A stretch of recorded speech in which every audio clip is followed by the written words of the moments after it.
Alright, had a request to show how you actually go about synchronizing the carburetors on the GSX1100G. You start out with this carburetor synchronizer kit that they sell on Amazon. Prime eligible, and in some cases you can get it same day shipping. So take the thing out of the box, and then it comes with some hoses and some little valves. Basically cut some short pieces of hoses, plumb the valves in line until they look like that. Each valve about a couple inches from each of the gauges. And from there, we'll go ahead and take the bike apart and show you how to hook it all up. Bike ready to synchronize the carburetors. You have to remove the fuel tank, the rear seat, and the side covers. I'll go ahead and do that, and we'll take a look at the end result here. With the seat and the gas tank removed, the next thing you got to do is rig up a temporary fuel source to run the bike while you're tuning the carburetors.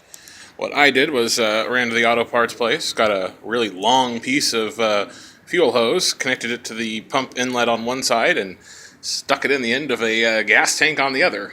If you make sure that you fill the line up with some fuel before you start, the pump's able to pull it out of the gas can no problem.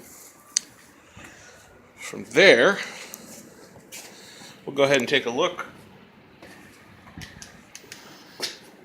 at where you actually connect those gauges that I showed you earlier. So, if you look down here, right there, those little caps right there.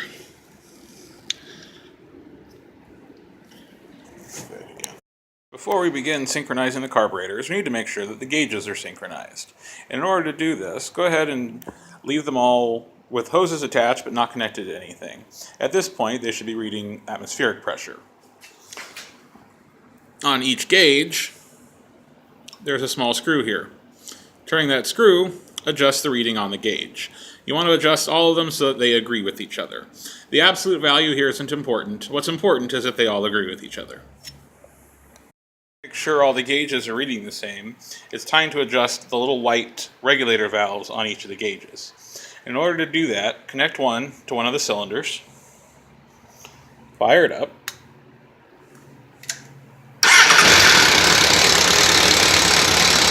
and then you're going to adjust the valve until the needle holds a steady reading.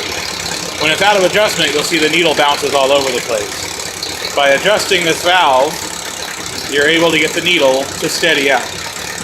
You need to get a nice steady reading before you can go and balance all your carburetors. So you go ahead and adjust that on each one of your gauges. The fuel source taken care of, we can go ahead and start hooking up our gauge set. So each of the carburetors has a small test cap for where you plug the gauges in. And you can see right there, the black cap with a little wire ring around it next to that Phillips head screw. One of those on each carburetor. Pull the cap off and then plug one of those hoses on. Alright, now that we got our gauges all hooked up and they're all adjusted nicely, let's go ahead and take a look at what it is you adjust when you synchronize your carburetors. Between each pair of carburetors, there's an adjusting screw. This adjusts the balance between the two adjacent carburetors. These are the screws that you're going to adjust. You would start first by adjusting the one between cylinders 1 and 2, then the one between 3 and 4, and finally the one between 2 and 3.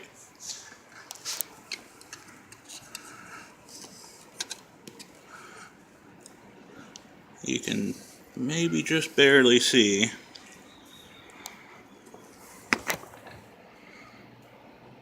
way down there. That right down there is the adjustment screw. Now that first adjustment screw, I got the screwdriver positioned on it. You can see it's definitely buried down there, right behind that little metal line. So that's the first one you're going to adjust. Go ahead and get the bike running.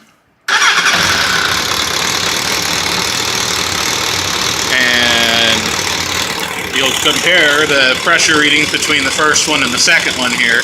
You can see they're pretty close. If you adjust, you can see how you can make a great change with just a little tiny turn of the screwdriver. There you go. So you're basically going to adjust the screws until they're all reading roughly the same.